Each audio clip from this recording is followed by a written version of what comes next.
Okay, I've been rather skirting around the topic of the Reformation. This segment of the Crash Course Introduction to the Reformation will give you some background that you'll need to understand our next required work, Cranach's Allegory of Law and Grace. Cranach, by the way, painted this very famous picture of Luther.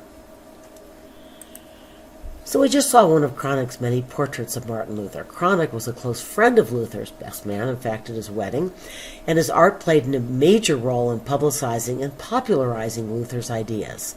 He also created our next required work, which is a woodcut illustrating the difference between Catholic and Protestant notions of salvation, presented, I should note, in a way that is not especially fair to Catholic teaching. Luther, as you just saw, believed that Christians are saved by faith or God's free grace alone, while Catholics believed and still believe that salvation comes through both faith and works or good deeds. You know what an allegory is, right? It means using symbols or narratives to convey hidden meanings. This kind of simple, even propagandistic woodcut helped spread Protestant beliefs. Eventually, and we'll see this in our next unit, the Catholic Church used art to fight back, and with great success. The Khan Academy homework essay explored the painted version of this work. This woodcut, based on the painting, would reach a much larger audience because prints could be reproduced inexpensively. The left side of the composition shows Adam and Eve below a dying tree, signifying that sin has entered the world. A skeleton and a fearsome creature prod a naked man into the depths of hell as Moses and a group of prophets point to the tablets of the law, held by a figure that appears to be Luther himself. Cranach consistently depicted Luther and other reformers in his portraits alongside biblical figures. On the right, we see John the Baptist directing a naked man toward both Christ on the cross and to the risen Christ on the upper right. So, is Cranach saying that Moses was misguided, or Luther for that matter? On the contrary, Cranach is illustrating Luther's claim that the law is essential to salvation, not because humans can never truly fulfill the law, but because the law makes them aware of their sinfulness and their need to accept Christ's grace. The work is meant to be read from left to right, with the left side sending the message that the law prepares believers for the gospel, and the right saying that salvation comes from faith in the risen Christ.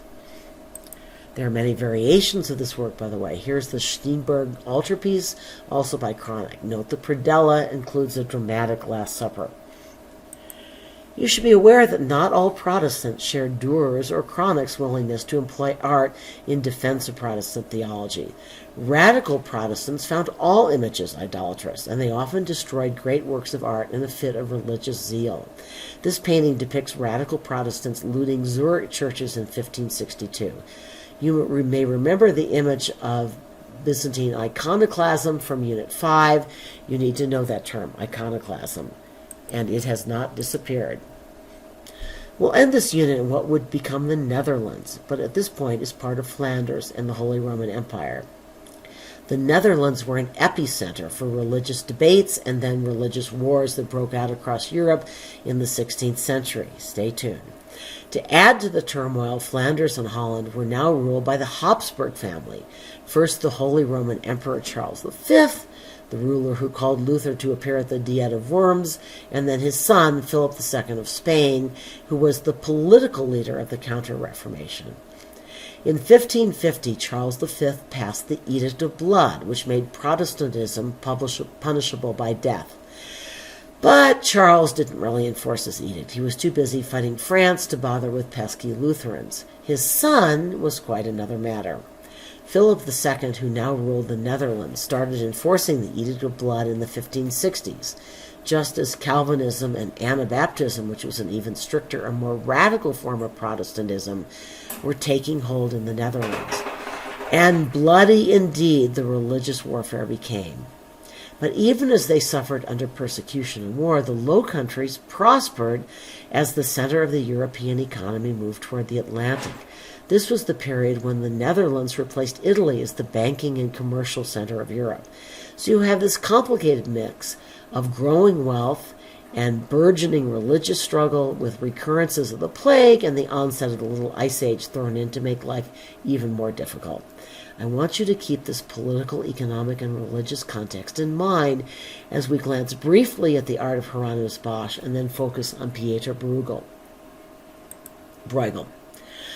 Yes, this really is thought to be a self-portrait. It's a detail from Hieronymus Bosch's Garden of Earthly Delights. If you've memorized that 1517 is the year Martin Luther got out his hammer and nails, and I recommend that you do memorize this date, then you know that Bosch was not a Protestant. But I've included him here not only because he was Dutch, but also because he lived and worked in the era that gave rise to Protestantism, a time when religion was turning inward, when Bosch's Dutch compatriots were growing angry at what they perceived as abuses in the church, and when many people, probably Bosch included, thought that God was punishing his people for their sins with new outbreaks of the plague and several decades of bitter cold weather that historians call the Little Ice Age. Actually, art historians are divided over what Bosch was trying to achieve with these strange paintings. Was he a moralist trying to turn his countrymen away from evil ways? Was he a satirist making fun of greed and sexual immorality? Was he a loyal son of the church? Was he a proto-reformer? We really don't know, but his works are wild and gripping, and I just couldn't leave him out.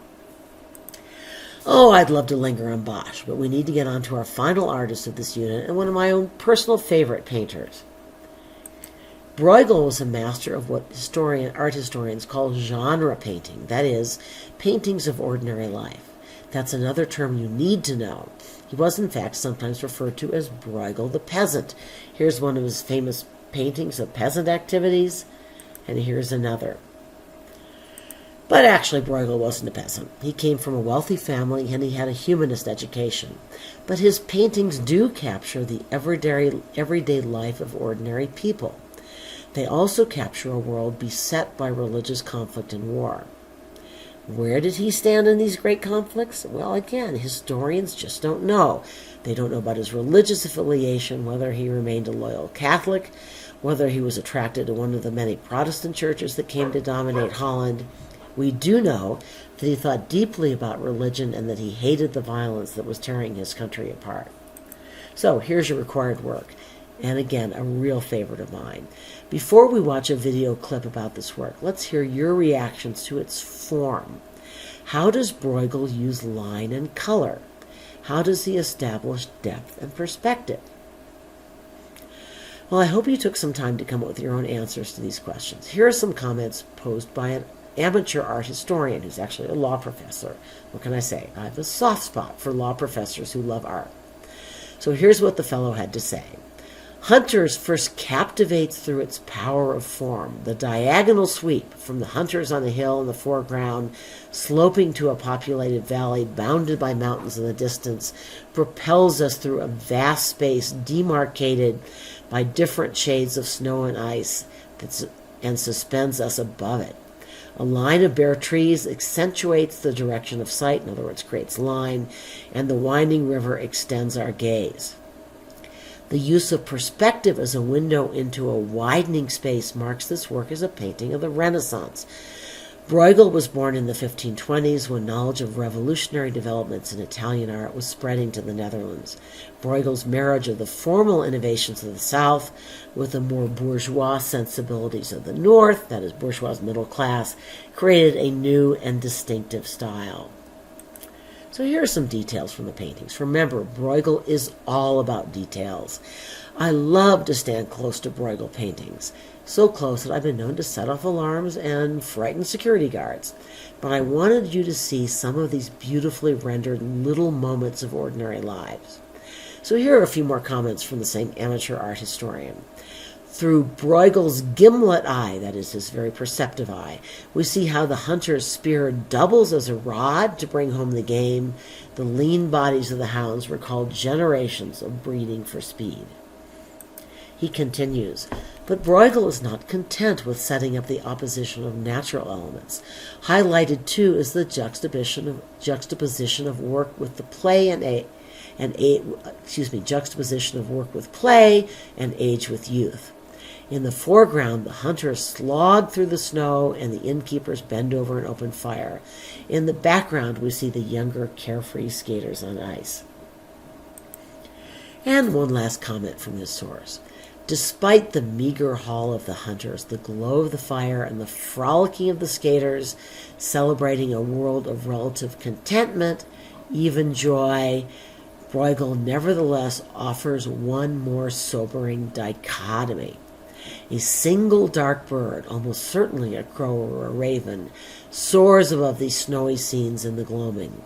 Others survey the view from their perch in the trees. These creatures were well known to symbolize death because they are plumed in black and they eat rotting flesh. So, let's watch this segment from a video about the art of winter.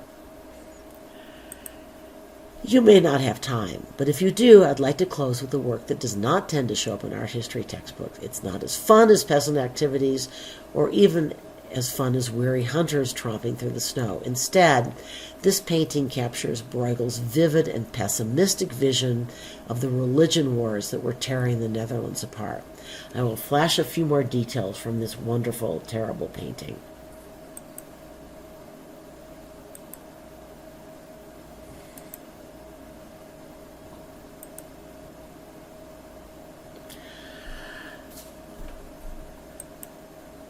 I realize that we're ending on a rather depressing note. We've come a long way from the confident days of early Renaissance Florence. In our next unit, we will see the art of a world that is clawing back, that is, the art